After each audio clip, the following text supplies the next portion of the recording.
Welcome to Peculiar Stories, where we explore the fascinating world of near-death experiences and offer new perspectives on the meaning of life and death. Our goal is to shed light on these profound stories, deepen your understanding of life, and provide valuable insights to our audience. Whether you're new here or simply joining us again, we're thrilled to have you on this journey. If you enjoy what we do, consider subscribing to our channel to stay updated on our latest content, and don't forget to hit the like button to help our content reach a wider audience. So sit back, relax, and get ready to be transported to the edge of life and beyond. On today's story, Victor claims to hear a choir singing in heaven which he thinks to be Angelus, and proceeds to describe what heaven looks like. I'm sure you'll love this NDE. Without further ado, let's get to the story. My name is Victor Bamford. I was about 14 years old when I died. My brother and I used to hike and play all over the dry hills of eastern San Bernardino County, just north of Orange County, California. One afternoon, my brother was tinkering with an old bike, and we were trying to figure out exactly how the foot pedal brake went back together. We'd do things like that when we were kids, tear something apart and figure out how it worked. We put the rear bicycle hub together again, and my brother asked me if I'd do a test ride down the steep hill on the road leading to our house. The bike was a hill-roaming boy's masterpiece. It had a big knobby rear tire mounted to the front rim and the same on the back. The old handlebars were replaced with high-rise bars from a broken banana-seated bike that was all the rage in the middle 1960s. This cycle would be our dirt bike for roaming the interlaced fire roads in the dry hills. I straddled the bike and pushed off down the hill. As I picked up speed, I noted that the bike tracked straight and rolled smoothly.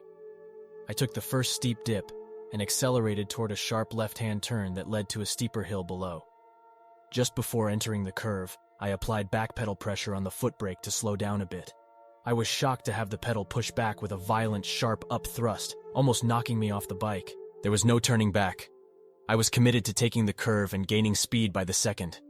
I barely had time to lay into the sharp curve and keep my wits about me. The tires scraped gravel as I leaned deeply into the curve, and then sped onward down the hill. I tried the brakes again. This time, the violent upward back thrust from the pedal almost threw me off the bike.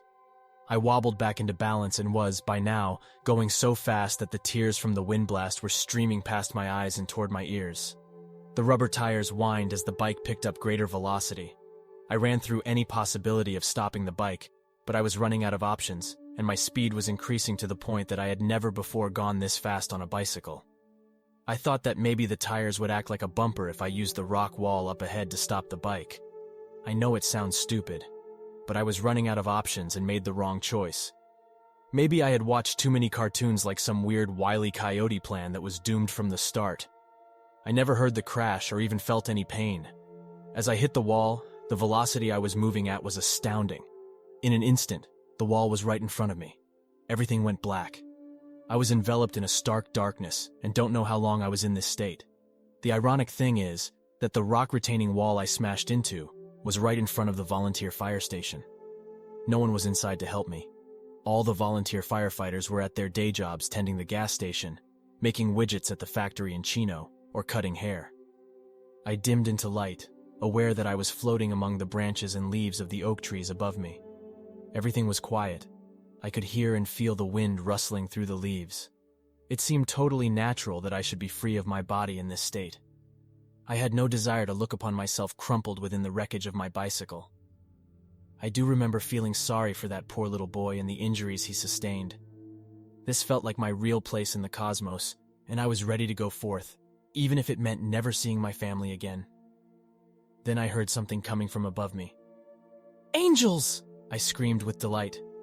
The heavenly chorus was so sweet and loving that to this day, whenever I hear a choir hitting just the right notes, I well up with tears remembering that sweet emotional moment of unbridled joy when I realized I must be dead and the angels were coming for me. I immediately found myself in darkness again, but this time it was different.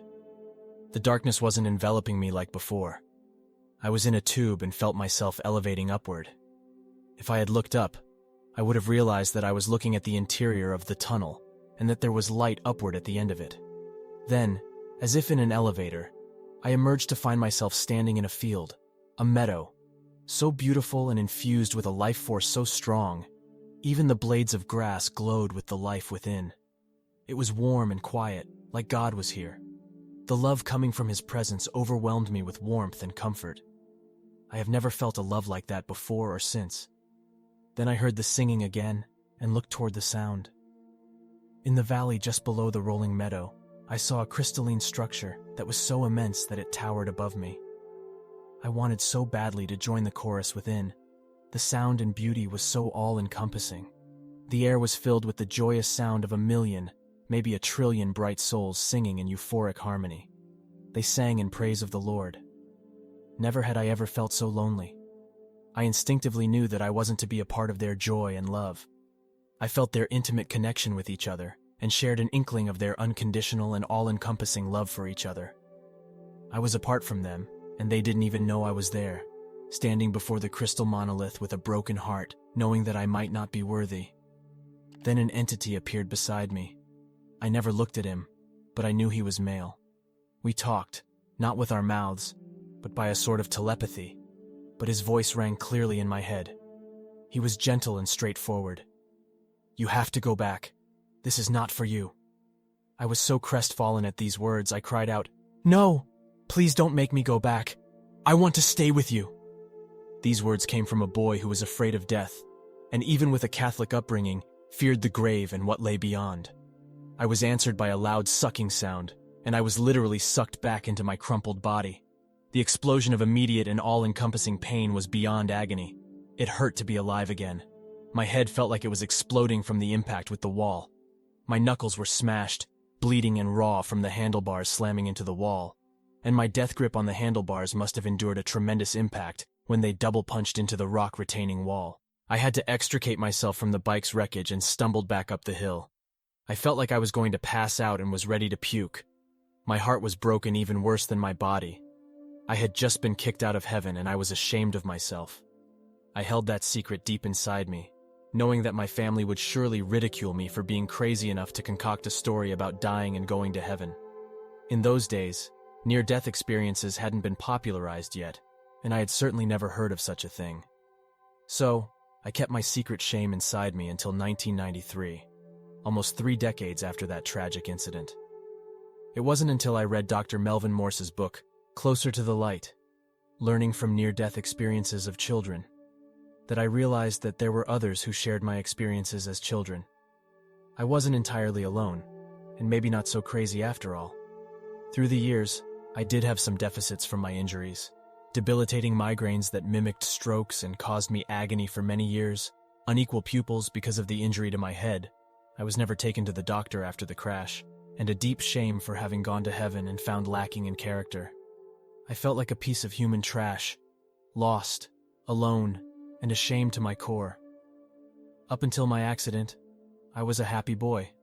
I loved to sing, joke around with my brothers and sisters, and explore the interlaced fire road trails in the hills above our home.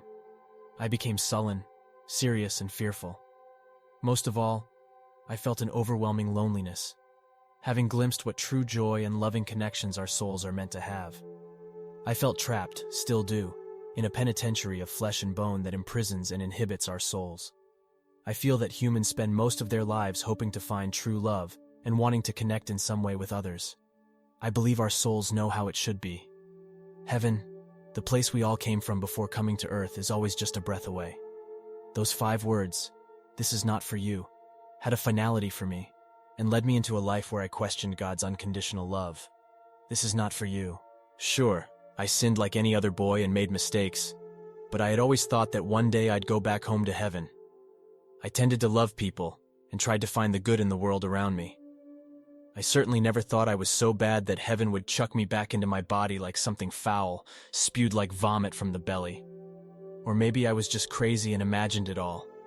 Of course, I knew it was as real as my destroyed bike. There was no escaping the fact that I had gone to a place that I longed to return to. Sometimes snippets of memories would come back of the time before, like playing in a cosmic kindergarten. I remember being happy and singing, and being loved. Where was the love now? Why do I feel more alone since I died and went to heaven? I have to believe that I've somehow redeemed myself over the years. I spent most of my life working in ambulances and in the fire department. This is not a redemptive overture to heaven. but because I truly feel for those who need urgent care.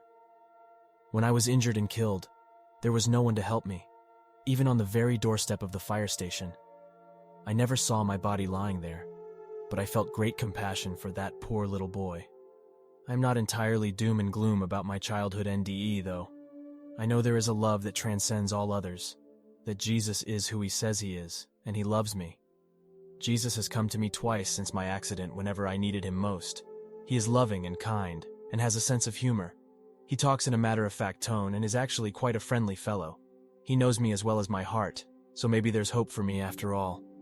So somewhere inside me lies a hope that the day will come when I'm welcomed back to heaven, and those 5 awful words seem like just a bad dream. You can never lose hope, otherwise there's no reason to live.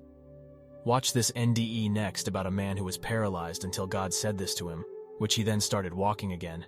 It's a remarkable experience.